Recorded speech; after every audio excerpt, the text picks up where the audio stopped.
What's going on, folks? Welcome to another 6oneindie Showcase Developer Conversation. Mike here, along with Kyle on the 6oneindie side of things. Hello, Kyle. Hello, Michael. Today, we're joined by Josiah Hunt from Hyporeal, developer behind Blackheart. Josiah, hello. Hi, Mike. Nice to talk to you. Nice to talk to you, too. How are you doing? Very early for you on there in New Zealand. Yeah, not too bad. It's just 9 o'clock in the morning here, but probably the usual time that I'd start working anyway, so that's good. So good. I want to start with a question not related to game dev or anything. You mentioned you went on a walk this morning. You got up, went on a nice little stroll. What's your walking routine look like? You just going around the block? Just catching scenery? Yeah, no, I mean, like part of the amazing thing about living in New Zealand is like it's just a really beautiful country. I don't know if you've heard that. And I live in a small town, so it's pretty easy to just like get out into some bush. So I try to sort of like maintain a good, healthy balance between getting out and getting some fresh air and also like hitting the game dev hard, trying to like prioritize exercise and well-being. That's good. As two individuals who work from home, we typically tend to forget to go outside sometimes. There are days where I go weeks, I should say, go to like 6 to 7 days without seeing sunlight. No, I couldn't handle it, man. not even just that, just going outside and knowing that it's not even quarter of as close of the New Zealand landscape. Like I go outside, it's like, oh, this is just a bunch of houses. Yeah, New Zealand looks amazing from what I've seen. Yeah, and you don't really like because I've lived here my whole life. Like you don't really even realize it until you go to other places. Like because I've been to the US a few times, and not to crap on it, there's some beautiful places there. And no, please, Australia, please. I went to Australia, and I'm just like, it's just like it just goes on. And there's just no change, man. I'm like, what is this? So yeah, I've kind of like come back. Every time I come back to New Zealand, it's just like such a good feeling. Yeah, we're native New Yorkers, so we're used to just trash, the concrete jungle, jungle, trash, weed smell everywhere. It's great. I've been to New York. Yeah, that's how I'd describe it. Yeah. Anyways, Blackheart, you're making a cool action RPG. Yeah, that's right. Tell me about it.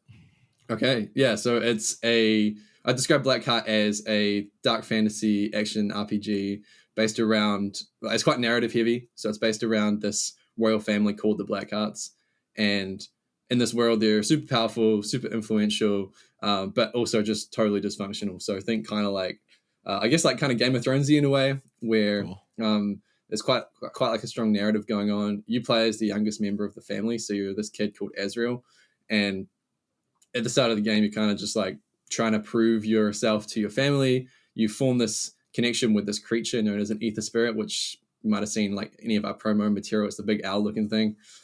And that creature is called Ocasis. He's kind of like your guide and also the source of all your magic powers. So you kind of grow this relationship with Ocasis, but you're also trying to like mend the relationship with your family. So there's lots of adventuring out in the world, fighting monsters, diplomacy. It's just like an immersive role-playing game.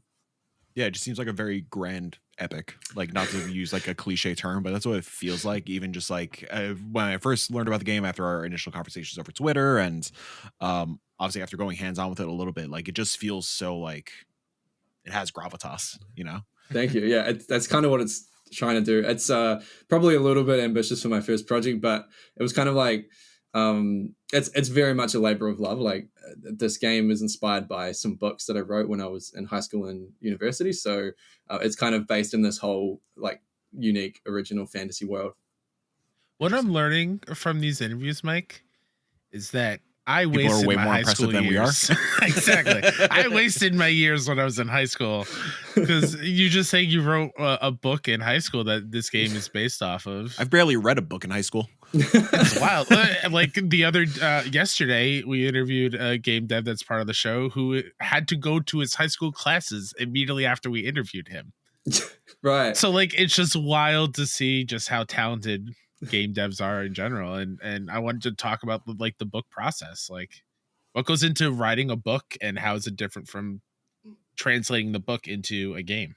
Yeah, sure. So making a game is definitely a lot harder than writing a book in my experience, because like a book is very like it's just you, right, as the author. So sure, there's like creative blocks that you run into and stuff, but when you're making a game, it's like you've got to have a team and manage people and all that kind of stuff. So the book writing process for me was pretty much just like I had this idea for this character, and because I read a lot of fantasy books at the time, and then I just wanted to write a short story about him, and then that kind of wrote this short story, and then I was like, oh, there's more here, and it just kept evolving, and then turned into a book. And so I haven't really tried to go down the professional author route yet, but what I'm trying to do is because I've only really sold the books to like friends and family and all that kind of thing. But what I'm trying to do with the Blackheart game is sort of tie those all in together so that the people can play the game, and then if they really like the world and the characters, and they can read the books that kind of inspired it, and it's kind of going to be this whole universe with these multiple points of entry. But in terms of translating the book into the game, that was quite difficult because like what works in a game, what works in a book doesn't necessarily work in a video game, Sure, right? yeah. So if the game was exactly a 1-to-1 copy of the book, there'd be a lot more just like walking around and talking to people, and like it would be we have to make a bajillion different assets for all these different locations, and like it's just like completely unfeasible. So we kind of took the whole, I just think of it as like an alternate universe where it's the same kind of characters and relationships and stuff, but just things happen in different order, and like the dynamics are slightly different. And yeah, It's gnarly. I can't even imagine. So you mentioned this is the team's first. You mentioned this like in the submission process and like you're in the booking for this call. This is your first commercial title as a studio. So I'm curious, going from author and transitioning into game dev, were there some early prototyping things that you messed around with, or did you kind of like jump straight into like what the early stages of the Blackheart game looked like? oh yeah, early on it was quite different.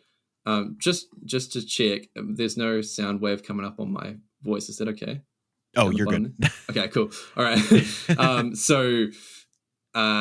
So from early stages, it was very prototyped. So like I went through a bunch of different iterations because it was just me initially working on the game, and I was doing it part time while I was doing web development. So a little bit of my background is my first ever game dev job was at a mobile game studio as a junior programmer, and so I was doing that for a while, but I just like my heart wasn't in mobile games, and I was like, I want to take a risk while I'm still young and don't have kids and a mortgage. So, I just started doing part-time web development, like freelance work, and then working on Blackheart the rest of the time. And initially, I mean, it's always been the top-down, like kind of shooter thing. I knew I wanted to do that because I was really inspired by like the game Hyperlight Drifter. I don't know if you know that game, but you could tell, yeah. yeah. So, which is a good thing, by the way. Yeah, and Children of Mortar as well. Like I love like the whole like story and the family dynamic and stuff, and the way that game feels. So, I kind of had locked in that like the controls and the vision from the start. But initially, we were going for a pixel art style, so it was very much just like my crappy pixel art that I was trying to learn how to do, and it looked really ugly. But I mean, I'm sure everyone's game looks ugly when they first start out, unless they're an artist. Sure. And then, so it was me working on it by myself for quite a while. We've tried some different prototypes in terms of like trying some roguelike mechanics, trying like totally different narrative approach where like the player character was just like a nameless voiceless character, which we ended up scrapping and just saying like, you're playing as this character. And then eventually I heard about this opportunity called Code, which is this provincial growth fund in New Zealand, which is about trying to stimulate the games industry, because thankfully our government has recognized that games can have the potential to make a lot of money for the country. So must be nice. So applied for that, and luckily I was just kind of like right place, right time, really. Like the first round that they were coming out with was just in my city, which is called Dunedin, and I applied for a grant through them, and I had to be persistent about it because I actually didn't get the first one, but then I kept applying and improving my pitching, and I just didn't really convey the idea very well initially, so I had to learn how to become better at pitching ideas and like explaining the game and coming up with kind of like a business practice for like who my target audience is. They really wanted to see a business case for it. So yeah, went through multiple grant rounds and then have managed to raise 200,000 New Zealand dollars, which is probably like, I don't know, 120k US or something, or maybe more like 100. And yeah, that's gotten us to the point now where we're launching it in October this year. Oh yeah, that's incredible. Yeah. Awesome. Yeah. My question is you're talking about like finding the art style for the game. As somebody, obviously these characters came from your mind. How hard is it to see someone try to visualize what the characters look like when you have such a clear idea what they look like in your head as you wrote these characters out? How hard was that kind of process of narrowing it down so you're like, yes, that's them? That's and a great piggybacking question. off that real quick, I do just want to commend you on, or commend the team on the aesthetic and the art style alone, because like it's funny, before I even knew that it was based on a book, in my mind I was like, oh, this looks like a fantasy book, it looks like a fantasy novel. So I think getting away from that pixel art vibe, I think it was a very good choice. Yeah, thank you. No, I agree. That was definitely something that we considered. So like in terms of the art style, so firstly, the part of the reason why we moved away from the pixel art style was that it's quite saturated. So there's a lot of pixel art style indie games, and you kind of have to look really good to compete with some of those games, right? And like our pixel art didn't look that good, and so it was just like, okay, we can't really compete on this level, so we got to lean into our team's strengths. And so how I found my artists, well, I've had a couple of different artists work on the project over its lifetime, but kind of two artists who have been with it for most of the project. One of them, Sean, who's done all the environments and the user interface. I met him through the Polytechnic, so like the kind of like tertiary education. I just was asking around and got in, like, who's a good up and coming student who would want to get some work experience at an indie game studio. And so to answer your question about getting someone to create your vision, I think like it's really awesome, first of all, but it's also scary because, as you say, like you have this pretty clear idea of what these people are, who these people are, and then having someone try to replicate them can be a bit of a leap of faith. But I think the people who have done character portraits, I've given them pretty clear direction. So like part of coming from sort of an amateur writer background is that I can quite clearly lay out what I want something to look like, and generally people can understand it pretty well. So I think pretty much every character portrait that my team has come up with has been like better than what I imagined. I kind of just put my faith in the art people. I'm like, all right, here's what I want. I trust you that you're going to make it look really, good. And they pretty much always deliver. So, yeah. It's kind of like the same deal with us doing these showcases. Like, we always, like, me and Kyle have like ideas of like what we want things to look like and whatnot. But our graphics person, Mike Clancy, who's a wizard, we're just like, hey, do your thing. And yeah, I agree. It's like always like 100% times better than what you could ever envision. You kind of got to trust the art people. Trust right? the artists. Trust the art people. They clearly know what they're doing. I have done some like really janky like sketches of characters being like, this is kind of what they should look like. And and it looks like a 12-year-old drew it, but yeah, they get the idea, right? That's the main thing. Like with the whole game is like I prototype so much artwork. I think that helps a lot, because even though it doesn't look good, it's like they can get an idea of like the forms and the shapes and like the colors and all that kind of stuff. And then sometimes they'll go, nah, that color sucks, but I mean, even just giving the artist like another just like tip of the hat, like those character portraits are like really gorgeous. Like they're super detailed. Again, they fit that like storytelling vibe like super well. And yeah, you said at the top of the show, or the top of the chat, that Game of Thrones grand epic kind of family drama sort of vibe. Like the character portraits alone, and just like the facial expressions and just like the personality just really captured through each stroke is it's quite striking. Thank you. Yeah, my artists will be very happy to hear that. Are any of those characters based on any family members of your own? or people in your own life? I've had that question before. Like, Yeah. you know, what's your family like? No, my family is actually extremely nice. All right, great. We get on pretty well for the most part, you know, like as well as families do. But no, Nice.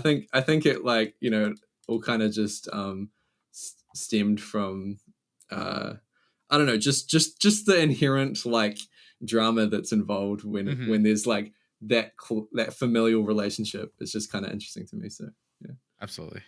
Meanwhile, 10 years ago, Josiah changed his last name from Blackheart to Hunt. yeah, We just don't know about it. You mentioned earlier the New Zealand government, that grant, and like that they are supporting game development and the scene in general. I'm curious, like, what does the scene out in New Zealand look like at the moment? Like, it sounds like, given that, like, the actual support and the acknowledgement of like game dev being an art and a sustainable thing and something that's very important, I'd imagine that encourages a lot of folks to give game dev a shot. And but I'm curious to hear, like, as somebody who's been living there their entire lives, I'm curious what it looks like out there.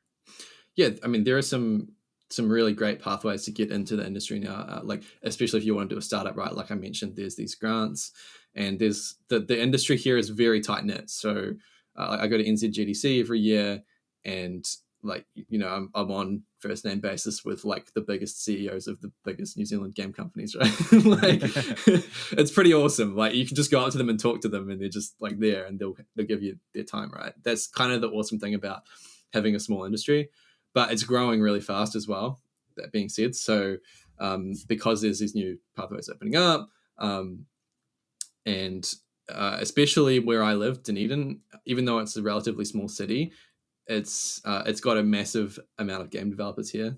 So the co-working space that I work in literally has 2 other studios in it, including me, and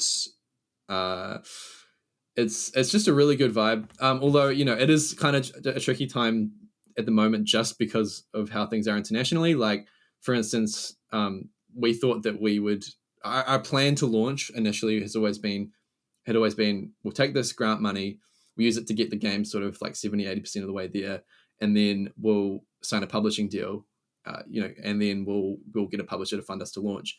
And I went to GDC in San Francisco last year. I went to over to Melbourne for GCAP, and have just been like, was on the warpath trying to get a publisher, and I could not get a publisher for the game.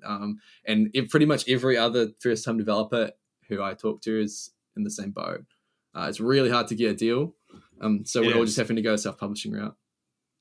Yeah, it seems like a lot of publishers nowadays, and just like a lot of the higher ups, I think, are just trying to bankroll sure things. Like, let's say, Blackheart 2 maybe would probably have like not saying Blackheart 2 is a thing, but Blackheart 2 hypothetically maybe would have a better shot after like proving the success and like the actual, I don't know, getting a community around Blackheart, like once it actually launches and gets into more people's hands. Exactly. But yeah, I think like it's just like there aren't a lot of people taking risks nowadays, which for a money aspect, sure, I get it, but it does kind of hinder the creative part and the innovation, and getting a lot of these really sick games like the 39 that we showed off today into wider audiences' hands. And it's scary and sucks. Yeah, it's just the way of things, right? But I mean, where there's a will, there's a way. Exactly. I'm going to get the game launched anyway, so it just means that I have to compromise on a few things I wanted to do. But I mean, hey, that's part of life, right?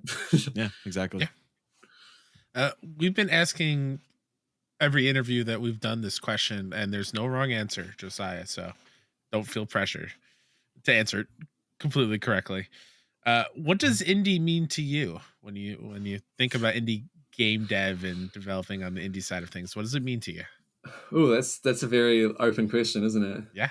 Oh yeah. Well, I suppose for me, indie is innovation. So it's trying new things, taking risks, not being constrained as much by the bottom line, right? Like not just being like chasing trends and being like what's going to make us the most money. It's about teams where people have a lot of autonomy over what they do. So for us, every member on our team has like pretty much total control over their domain, you know, and they're not just a cog in the machine. They get like a really big say in the final product. So I would say it's just like a beautiful creative process, and ideally you make some money as well so you can keep doing it. Yeah. It's a good answer. You nailed it. Yep. Josiah, thank you so much for hanging out with us today, and more importantly, thank you so much for trusting us to show off Blackheart with the world, or you know, the scene, whatever it may be, however many people watch it, hopefully a lot. Where could people follow Hyperreal? Where could people follow you? Where could people follow along with Blackheart leading up to that launch in October 2024? Yeah, so best thing to do, wishlist us on Steam. Yes, please. Follow us on Twitter. So we have, it's just Blackheart_game. You'll see the big red heart. Don't ask me why it's not black. And that's another discussion. And we have a Discord channel as well. So if you really want to like see on the ground level, I actually do devlogs every couple of weeks. So they're on the YouTube channel, but you can find them on our Discord. So we have a Discord which is linked on our Twitter. So hop in the Discord if you really want to follow along. And we are planning to do a pre-release kind of pre-order round in August. And so if you want to support the game, then you can pre-order it there, and there'll be some pretty sweet backer rewards for people who want to support us. You want to tease one of those backer rewards? No pressure. Yeah, sure. So one of them is going to be a plaque in Kredos, which is the castle that the main hub of the game, and you'll get your own little plaque with your name and a little icon on it. Nice. Ooh. If you weren't gonna say anything, I was gonna BS around and say like, yeah, you get an actual owl. Yeah. Well, yeah, I mean, like plushies could be such a good thing as well. Like there's a lot of people when we went to PAX, so we exhibited at PAX, and people were just like, oh my god, I want Oasis, I want the owl as a plushie, and I'm like, yeah, wouldn't do that. So that could be another one in a heartbeat. Awesome. Everyone listening, yes, go to sixoneindie.com/showcase. You click that really sick Blackheart key art, and yeah, all the links that Josiah just mentioned are up on the page. You can also play the Blackheart demo if it tickles your fancy. Right? It's up. I'm not making that up. Cool. It's gonna be up public. When's a good time to put it up now? Yeah, now March 20th. And March 20th, yes. Today. Play it right now, today. Awesome. And yeah, a bunch of these interviews are up on the site right now, so please go continue watching them, support these people, and get to know some of the faces behind these incredible games. Until next time, play more indies and go wishlist them.